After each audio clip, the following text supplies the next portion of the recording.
Unlock part 1 के साथ ही हरियाणा में मंदिरों, मस्जिदों और धार्मिक स्थलों के साथ ही शॉपिंग मॉल्स को खोलने की भी इजाजत दे दी गई थी।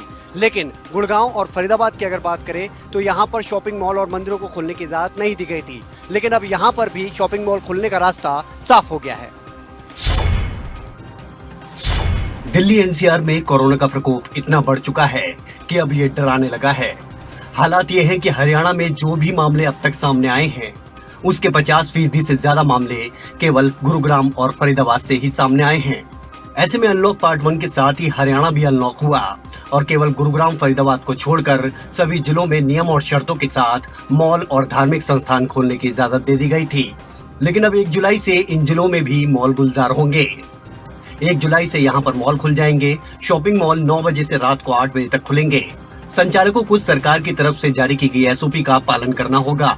मॉल में 65 साल से ज्यादा उम्र के बुजुर्ग को एंट्री नहीं दी जाएगी। साथ ही 10 साल से कम उम्र के बच्चों पर भी प्रतिबंध रहेगा। हर दुकानदार को थर्मल स्क्रीनिंग की व्यवस्था करनी होगी। इसके अलावा सैनिटाइजर की व्यवस्था भी रखनी होगी। साथ ही ग्राहकों को 2 गज की दूरी के नियम का पालन भी करना होगा। शॉपिंग मॉल खोलने का फैसला ऐसे समय में लिया गया है जब इन दोनों ही शहरों में कोरोना से हालात बुरे हैं।